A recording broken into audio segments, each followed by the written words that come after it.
குழந்தைகளா, இன்னைக்கு நம்ம உயிரெழுத்துக்களை பத்தி பார்க்க போறோம். உயிரெழுத்துக்கள் மொத்தம் 12. ஆ, அம்மா.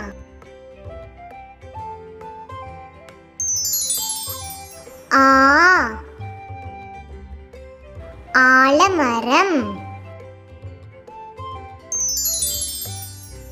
ஈ,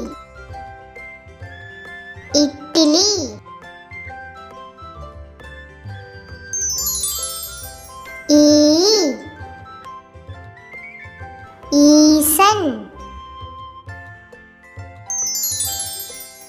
உ,